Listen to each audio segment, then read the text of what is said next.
찬미 예수님,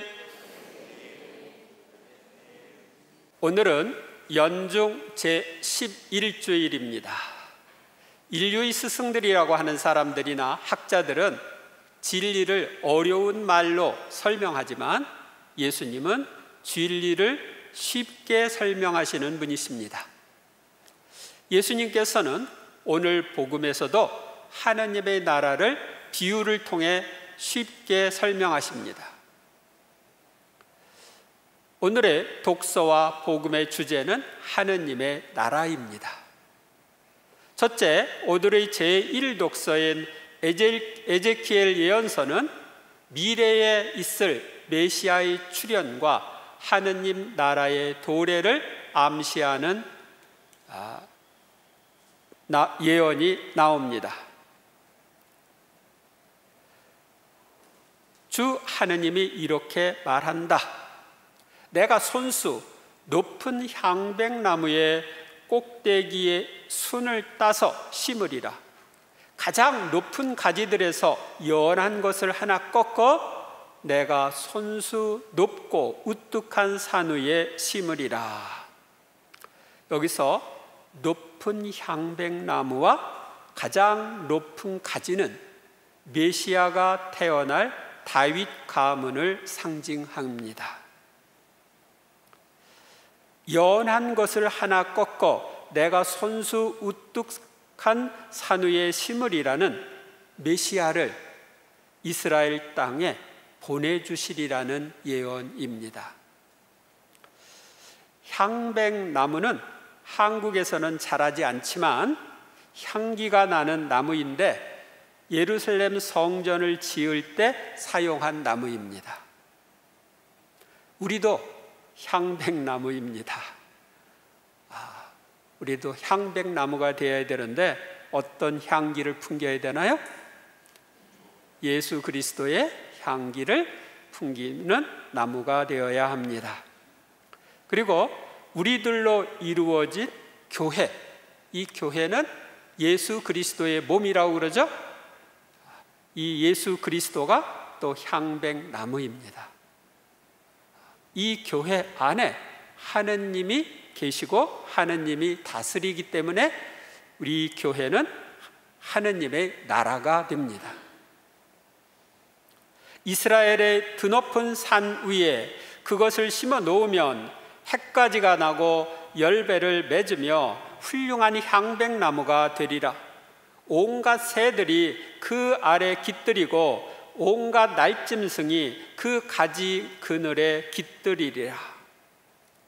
메시아이신 예수님을 통하여 이스라엘에서 시작될 하느님의 나라는 하느님의 나라라는 향백나무에 온갖 새들과 온갖 날짐승으로 비유된 온갖 백성이 모여들 것을 암시합니다. 즉 교회가 확산되어서 이 세상에 많은 사람들이 교회에 들어올 것을, 하느님 나라에 들어올 것을 암시하고 있습니다. 그제야 들의 모든 나무가 알게 되리라.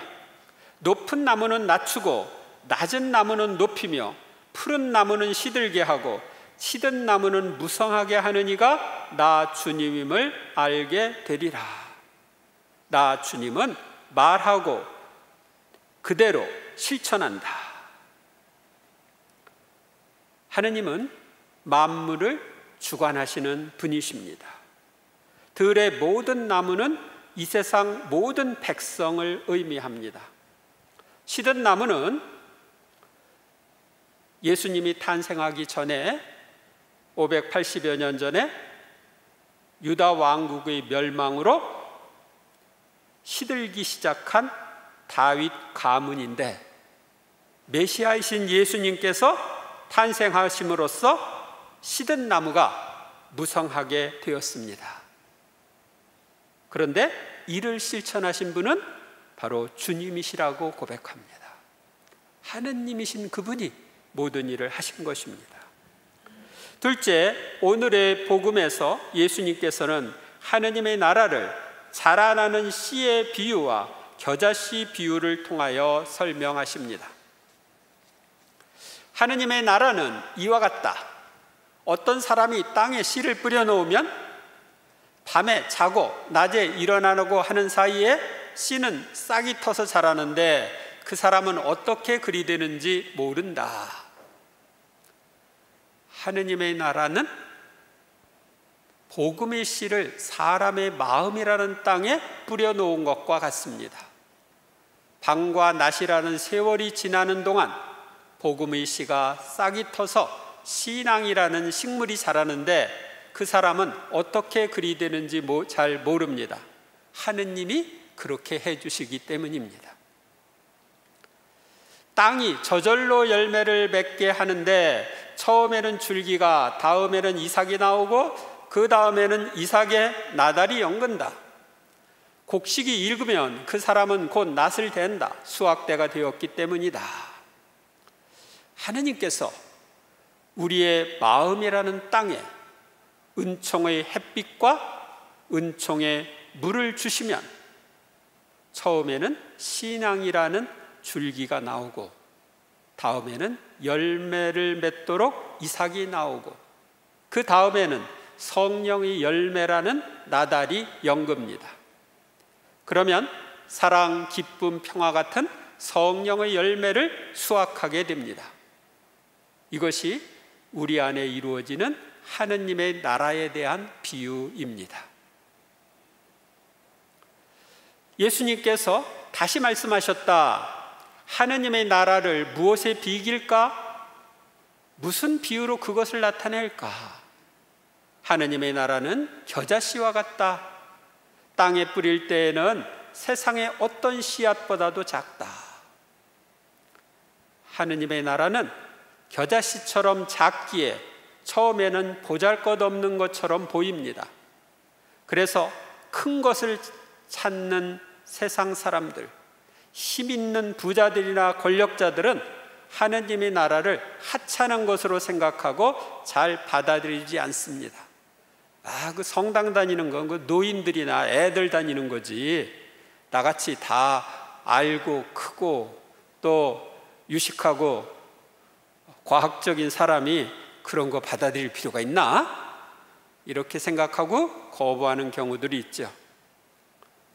그러나 보잘것없는 사람들, 겸손한 사람들, 작은 이들은 하느님의 나라를 선포하는 기쁜 소식을 받아들입니다.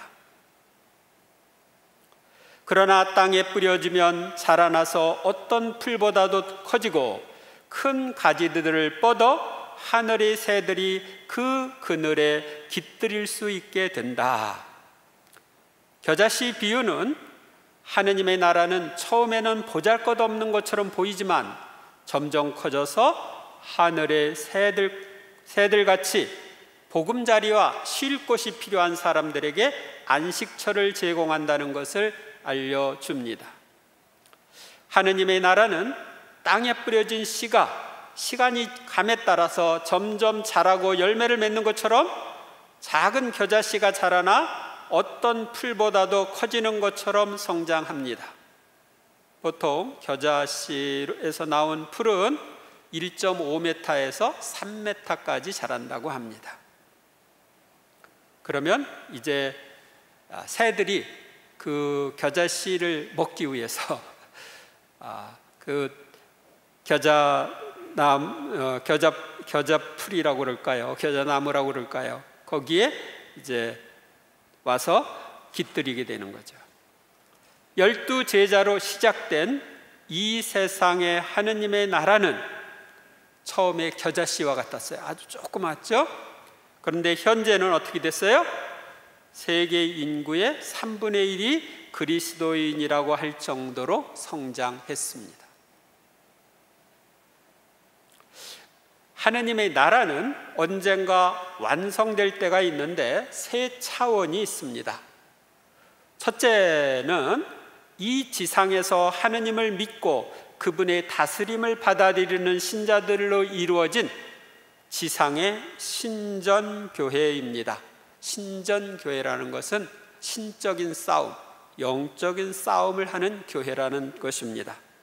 그 구성원들인 우리는 사탄의 세력들과 죄를 거슬러 투쟁하는 싸움을 합니다.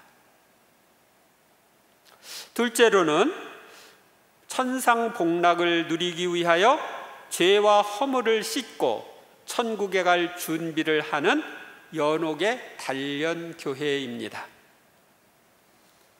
셋째로는 모든 눈물이 말끔히 씻어지고 영원한 천상복락을 누리는 천국의 승리교회입니다. 그래서 이 세 교회가 바로 하느님의 나라를 이루고 있습니다.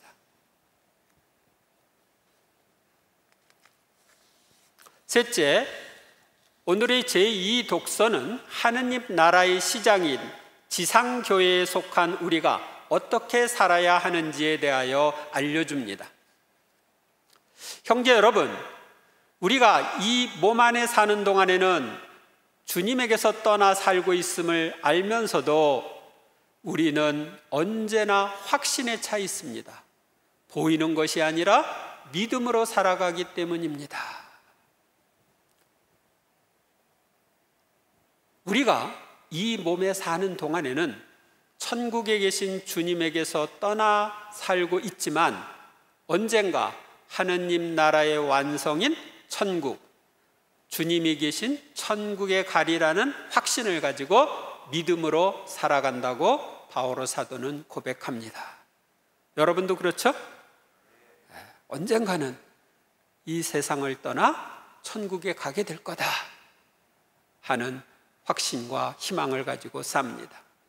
우리는 확신에 차 있습니다.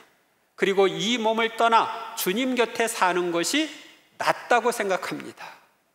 바오로 사도는 하느님의 나라의 완성인 천국에 가는 것이 확실하기에 몸을 떠나 주님 곁에 사는 것이 낫다고 말합니다. 그래서 초대교회 신자들은 기쁘게 순교했습니다. 죽으면 천국 가니까, 주님 보고 싶은 그분과 만날 수 있으니까. 그래서 기쁘게 목숨을 바쳤던 것입니다. 그러므로 함께 살든지 떠나 살든지 우리는 주님 마음에 들고자 애를 씁니다. 따라서 우리는 죽든지 살든지 무슨 일을 하든지 주님의 마음에 들고자 애써야 합니다. 영원히 그분과 함께 살 것이니까요. 우리 모두 그리스도의 심판대 앞에 나서야 합니다. 그래서 저마다 좋은 것이든 나쁜 것이든 이 몸으로 한 일에 따라 갚음을 받게 됩니다. 우리가 주님의 심판대 앞에 나서게 되면 이 몸으로 한 일에 따라 갚음을 받는다고 말합니다.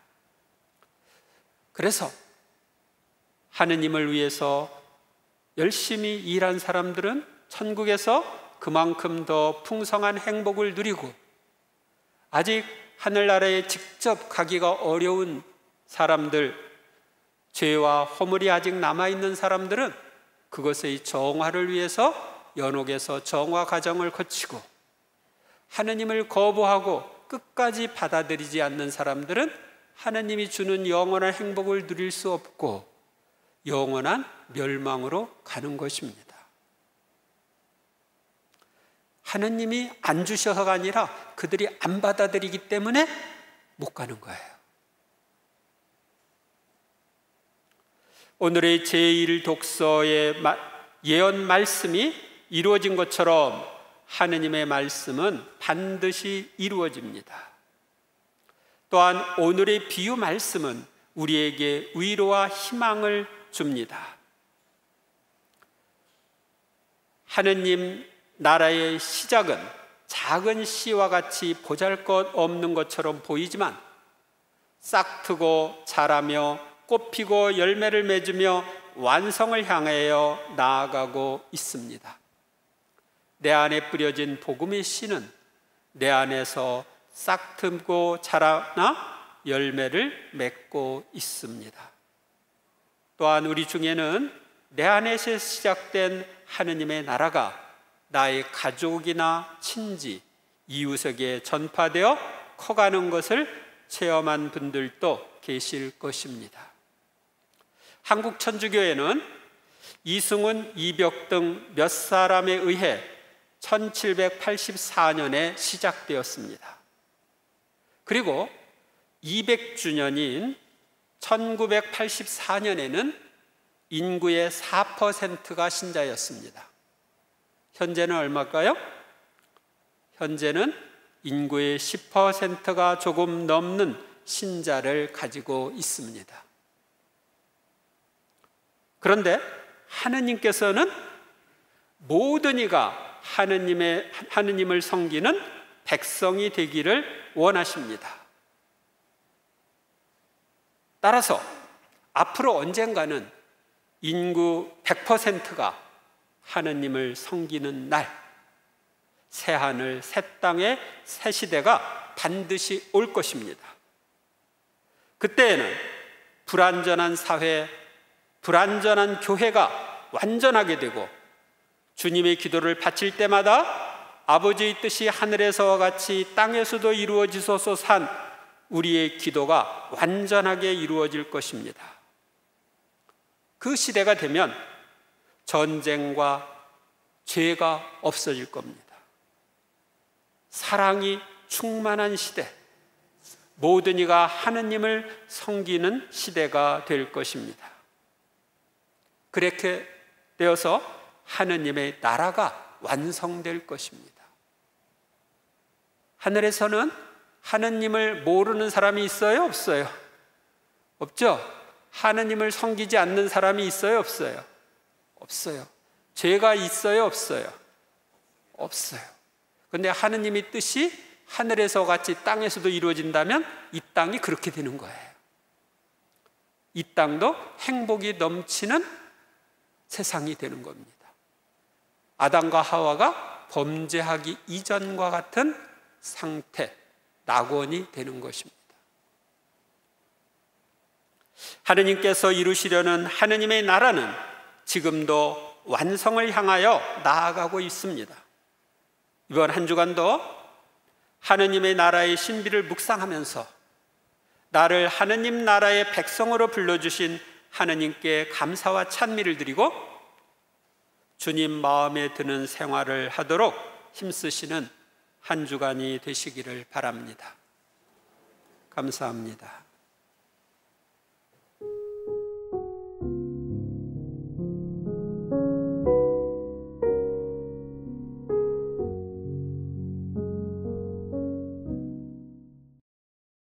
주님의 평화가 항상 여러분과 함께. 하느님의 나라는 하느님의 다스림을 받아들이는 데서 시작됩니다. 우리나라 그러면 우리나라의 통치권이 미치는 곳이 우리나라죠?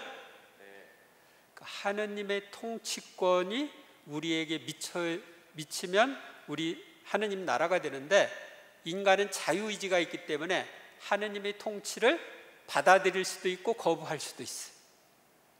그래서 하느님의 다스림을 거부하면 내 안에 하느님의 나라가 이루어질 수가 없어요.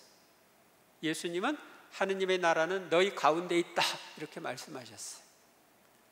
하느님의 다스림을 받아들인다는 것은 하느님이 원하시는 대로 사는 걸 가리킵니다. 그렇죠? 하느님이 원하시는 걸 거부하면 하느님 다스림을 거부하는 게 되는 거예요. 그래서 여러분들이 하느님의 다스림을 받아들임으로써 내 안에 하느님의 나라가 확장되도록 해야 합니다. 조금 더 구체적으로 이야기하면 어떤 행동을 할 때 이거 하느님이 원하시는가 원하지 않으시는가 살펴보고, 하느님이 원하시는 것은 네 하고 따라서 하고, 하느님이 원하지 않는 것은 아니요 하고 거부를 해야 됩니다. 그래야 내 안에 하느님의 나라가 건설될 수가 있는 것입니다. 하느님의 다스림은 하느님 말씀을 또 받아들이는 것을 통해 이루어집니다. 하느님이 말씀으로 우리에게 이야기하고 계시기 때문에 그분의 말씀을 받아들일 때 우리 안에 하느님의 나라가 이루어지는 것입니다. 여러분들은 여러분 마음 안에, 여러분의 삶 안에 하늘나라가 튼튼하게 건설되고 확장되는 걸 바라십니까? 네. 그러려면 어떻게 해야 돼요? 하느님의 다스림을 받아들여야 돼. 오늘 평화 인사는 하느님의 다스림을 받아들입시다. 평화 인사 나누십시오. 하느님의 다스림을 받아들입시다. 하느님의